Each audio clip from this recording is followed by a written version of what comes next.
Lawu sak menten ambane sak menten liyare. Pun kula lacakne. Jerone kaya apa, cekeke kaya apa, lempare kaya apa. Wis tak jajaki, Mas.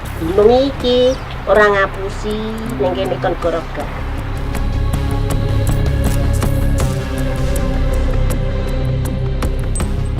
Kalaupun perang yang terjadi itu tidak separah apa yang terjadi di Kediri, tidak separah apa yang terjadi di Trawulan gitu. Itu kan benar-benar bumi hangus.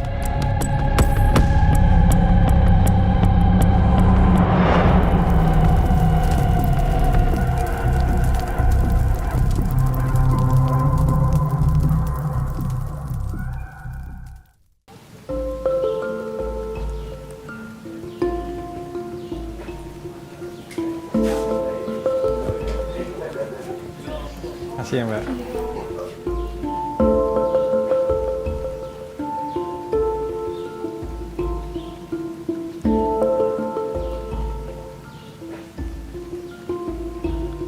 Berada di kaki Gunung Lawu, candi ini menjadi salah satu petunjuk keberadaan jejak Prabu Brawijaya kelima, raja terakhir di tahta Majapahit.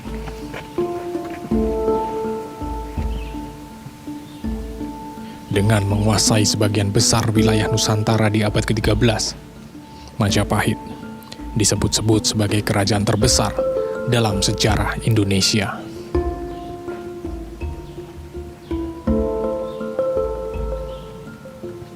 Seperti halnya candi-candi bercorak Hindu lainnya, Candi Cetho juga dibangun di wilayah dataran tinggi, tepatnya di Dusun Cetho, Kecamatan Jenawi, Kabupaten Karanganyar. Pada abad ke-15, Candi Cetho dibangun dengan 14 unggakan atau teras. Namun hanya 13 puing-puing teras saja yang berhasil ditemukan. Dari jumlah itu, hanya 19 teras saja yang berhasil dipugar.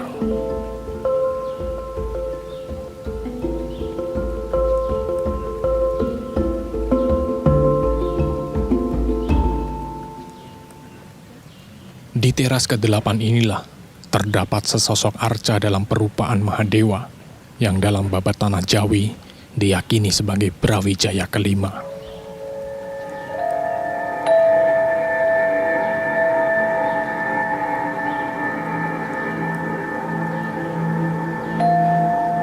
Kalau kita lihat sumber lainnya, misalnya sumber-sumber asing seperti Tome Pires itu pernah menuliskan dalam bukunya Suma Oriental, ada menyebutkan bahwa ada kerajaan besar yang waktu itu sudah melemah, itu namanya Majapahit dan dipimpin oleh seorang raja yang bernama Batara Wijaya. Kalau bisa kita cocokkan antara data tertulis gitu kan maupun dengan data-data prasasti sebelumnya, bisa jadi tokoh Brawijaya terakhir ini adalah si Gerindrawardhana Dyahrana Wijaya itu, atau Batara Wijaya dalam berita Portugis, atau kemudian dalam babat Tanah Jawi atau babat-babat selanjutnya itu disebut Brawijaya kelima terakhir.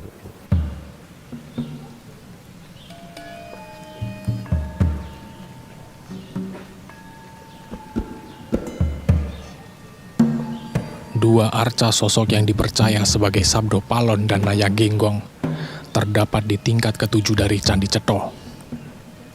Kabar yang tersiar, mereka adalah abdi dan penasihat spiritual Sang Prabu.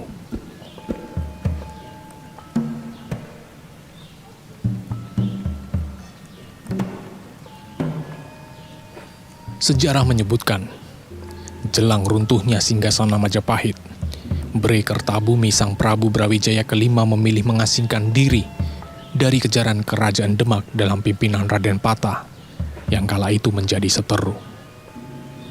Sang Prabu mempertahankan keyakinan menuju Gunung Lawu.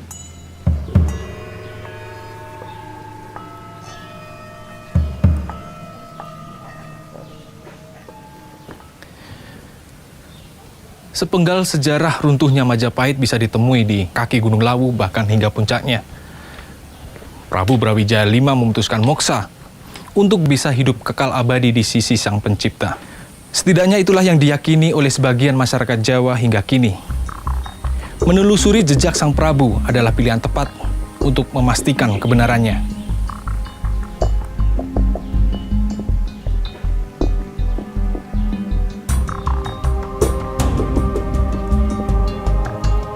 mendesak rasa keingintahuan itu, kami memutuskan untuk mendaki Wukir Mahendra, Gunung Lawu. Di sanalah ditemukan jejak terakhir Prabu Brawijaya kelima sebelum mencapai moksanya, terbebasnya jiwa dari ikatan duniawi atau samsara.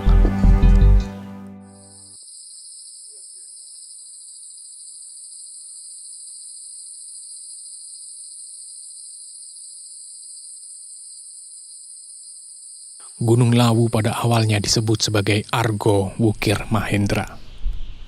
Gunung ini adalah gunung api purba yang telah lama tertidur. Catatan yang ada menyebutkan, letusan terakhir terjadi pada 28 November 1885.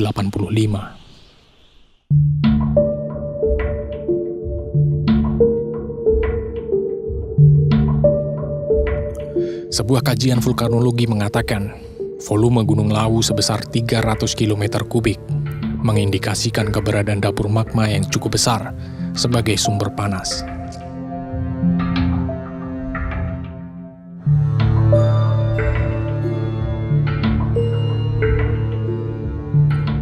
Dengan ketinggian 3.265 meter di atas permukaan laut, Gunung Lawu masuk dalam jajaran Seven Summit-nya Pulau Jawa. Gunung ini menjadi gunung tertinggi ke-6 di atas bumi Jawa Dwipa.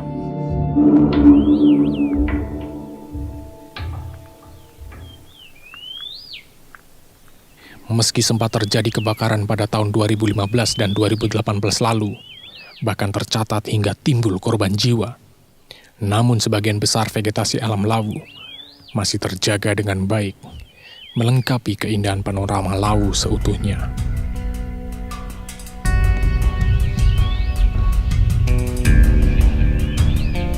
Keindahan Lawu inilah yang sedari dulu menarik perhatian para pendaki. Sejak zaman Belanda, Lawu sering dikunjungi sebagai lokasi wisata, kajian ilmiah, hingga disakralkan sebagai tempat mengasah spiritual kepercayaan tertentu.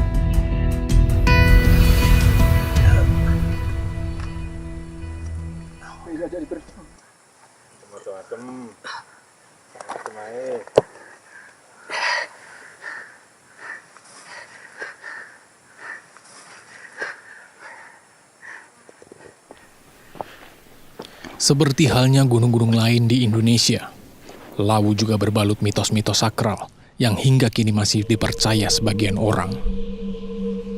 Salah satunya jika kita mendapati kehadiran Jalak Gading saat melakukan pendakian. Cerita yang beredar, jalak tersebut akan menunjukkan kepada kita arah pendakian yang benar. Konon burung ini hanya memberi petunjuk kepada tamu-tamu Lawu yang berniat baik.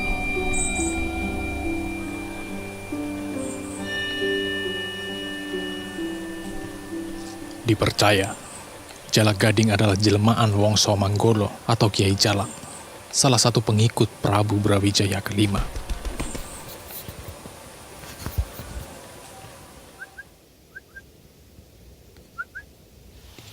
Beruntung saya ditemani Jalak Gading. Burung jenis inilah yang menuntun para pendaki jika tersesat.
melewati malam.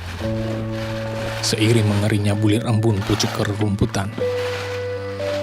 Sengaja langkah kaki menjejaki savana ini untuk menikmati salah satu pesona lawu.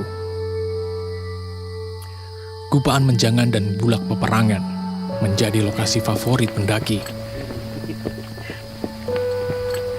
Kesejukan udara pagi, suasana alam, juga pemandangannya benar-benar mengobati kerinduan akan alam.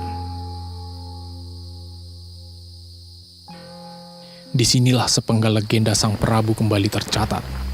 Ketika peperangan terjadi antara pasukan Sang Prabu Brawijaya dengan seteru yang memburu dari kerajaan Cepu di bawah pimpinan Adipati Cepu. Angan pun terbang mengindra. Hebatnya peperangan kala itu.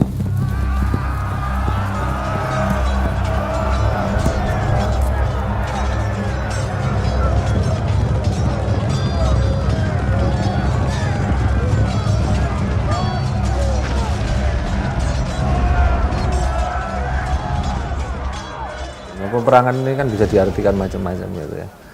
Jadi kalau perang besar sampai titik darah penghabisan sampai moksa itu Brawijaya tidak seperti itu kok kisah-kisahnya. Bahkan ya sebagai ikhlas kan itu tadi. Ya kalaupun perang yang terjadi itu tidak separah apa yang terjadi di Kediri, tidak separah apa yang terjadi di Trowulan gitu ya. Itu kan benar-benar bumi hangus. Kalau misalnya benar-benar terjadi perang bumi hangus di situ, maka kita nggak akan menikmati Candi Sukuh, Candi Ceto seperti hari ini kan.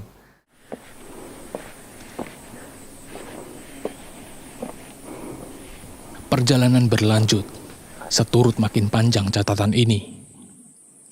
Tak jauh dari Hargodalam, salah satu puncak Lawu, terdapat satu spot bernama Pasar Dieng, atau akrab disebut Pasar Setan. Terdengar cukup mistis, karena mitos yang berembus, di sini sering terdengar riuh bak pasar, namun tak terlihat.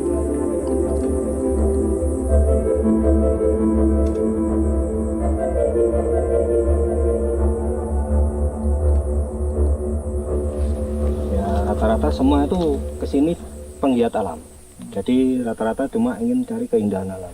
Jadi soal mitos kayak jalur kayak gini, misalnya kayak pasar setan kayak gini, dia taunya cuma kita lintas jalur aja.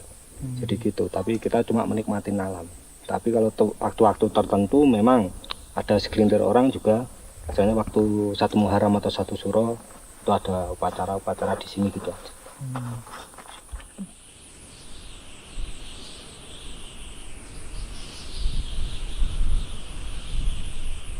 Dan inilah warung pecel terjauh dan tertinggi yang pernah saya tuju.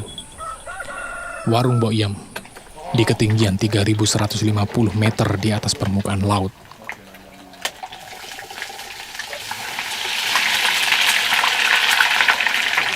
Di sini, biasa sejumlah pendaki melepas lelah, sembari mengisi perut.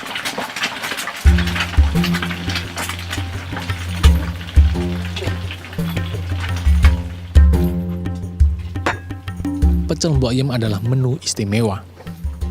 Di ketinggian ini sangat sulit mendapatkan bahan masakan. Kalaupun ada, pecel Mbok Yem biasanya terdiri dari vegetasi sayuran yang didapat di sekitar gubuk Hargodalam ini.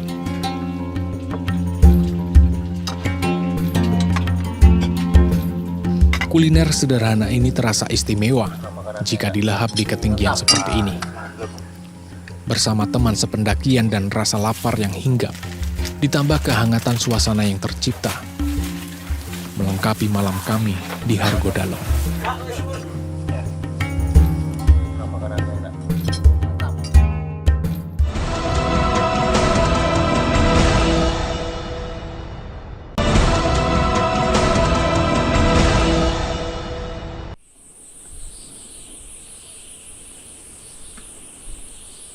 Jujuke wong mangan kuwi nang nggonku. Wong endi wae? Nggih, Mbok pun terkenal. Lah ya munggahke sapa tekokne aku to? Nggih. Mbok yen ning dhuwur apa ora mesti kuwi. Nek aku renek ki terus nek rende sego piye yo kesenekat Mas Awi. Mbok Yem atau Wakiyem, Bener. nama beliau cukup tenar di kalangan pendaki. Terlebih bagi mereka yang pernah menjadi tamu Lawu. Yang niku asline Karanganyar apa nggih? Magetan kok arangane piye? Magetan. Oh, Kok Magetan? nek ngandap medale pundi? Iya, saya usah mangliwati niku wau. 1000. Di bawah ya.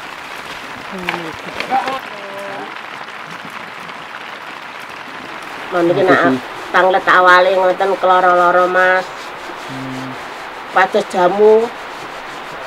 Gunung Klawu sak menten ambane sak menten liyare. Pun kula lacakni. Jerone kaya apa, cekeke kaya apa, lempare kaya apa. Wis tak jajaki Mas. Gunung iki ora ngapusi ning kene kon gorogan. Mong abang ya abang mong ijo-ijo. Opanane golek jamu Mas, aku pertama. Golek jamu. Basa suwe-suwe pengunjung kathah kan sadean ngoten Mas. Boyem cukup terbuka bila bercerita tentang siapa sebenarnya dirinya. Dalam waktu singkat, saya bisa tahu riwayat tentang muasal beliau mendiami Hargodalam selama puluhan tahun. Mungkin nganu poso selawe dina kula mandang. Posoan selawe dina kula mandang. Mungkin nek dereng bar sawal iki dereng munggah. Lebih yang Mas anak-anak maya ado kabeh. Enak sing nang Gresik, sing Boyolali ngono kuwi. So pinten Mbok ya? Kawan. Sekawan. Si Kenton Kiambat dados lurah enten Gresik mriko lho Mas. Lurah. Nggih enten duduk. Kelurahan apa? Duduk Mas. Duduk Gresik. Duduk sampean iki lho. Oh, duduk sampean. Nggih, ning kono. Dhisik dimudin. Lah kok saiki jare dadi lurah. Hari-hari Boyem hanya ditemani Muiz anak angkatnya dan Temon primata peliharaan. Niku nek bengi tak lem ning kene lho Mas. Piye? Ados lare Turu ngamplok wis ora kenek dengan wae. Minger ngene ya melu, minger ngene ya melu. Kok disipine di tisu di parkum ben dina. Ditulang kan kados ya. Dulang Mas. Sekul Ya purun. sego karo sayur ngono kuwi. Tak dulang wis gelem saya nganggo sendok ngono. Cek dhisik lho mangan nek ceker ngene ora wareg. Nganggo sendok wareg. Tak dulang Mas. Wis tekan dindi fotone. Tandaan seno. Ya tak bener wis. Gelem gak kowe? Tak klambene gelem gak? Di senja usianya, Boyem mengaku hanya akan pensiun dari Hargodalam bila Gusti menghendaki. Nek urung dilumangsarne karo sing pokok duwe Hargodalam kene. Ya mestine urung gelem Mas. Engko nek wis iso nglumlangser, engko ya kudu ya medon. Nek iki sik diguceng kok ora oleh kok. Bayam piro sik?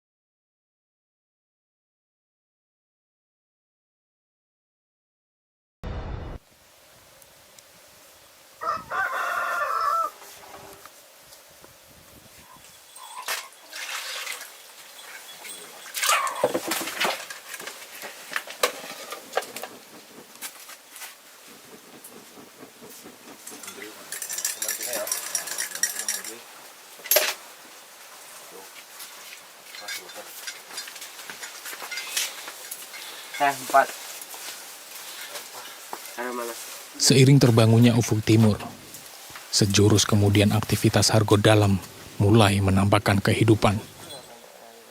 Satu persatu pendaki mulai meningkahi kesepian warung Boyem dengan masing-masing tujuan mereka. Kuatnya legenda Sang Prabu Brawijaya kelima di dataran ini memancing penasaran saya untuk singgah sejenak ke Hargodalam.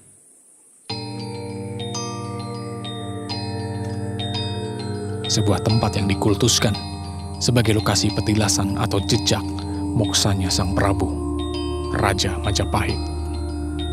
Hingga kini mereka yang percaya masih kerap terlihat melakukan ritual seturut dengan ajaran keyakinan yang ada mengenai keberadaan Brawijaya kelima dalam persepsi kepercayaan mereka yang tersurat dalam Baba Tanah Jawi. Narasi sejarah sekalipun tak ada yang menyebutkan kemana Sang Prabu di akhir hayatnya. Ya, sekali lagi ini ada di Baba Tanah Jawi kan. Kita kalau Baba Tanah Jawi, kalau dalam ilmu sejarah kritis atau yang akademis, kita kan ya susah memverifikasinya gimana caranya mokso. Ya kan, terus juga tulisan Baba Tanah Jawi sendiri ditulis ratusan tahun kan, hampir 300 tahun setelah kejadian itu. Orangnya nggak bisa dilihat sendiri. Tapi yang mengingat memang biasanya kan kalau raja-raja Majapahit, raja-raja Hindu-Buddha itu biasanya punya pendarmaan. Nah, kali ini kan memang tidak ada pendarmaannya, candi pendarmaannya gitu kan. Maka kalau kemudian ada yang menganggap bahwa raja terakhir Majapahit ini kemudian menghilang gitu kan, itu ya bisa jadi karena memang tidak ada candinya gitu, atau candi monumen, candi pendarmaannya ini. Maka wajar kemudian ada yang berasumsi bahwa beliau ini mokso. Tentu saja kita hargai apa yang memang diyakini masyarakat seperti itu, dan memang tidak ada candinya sih.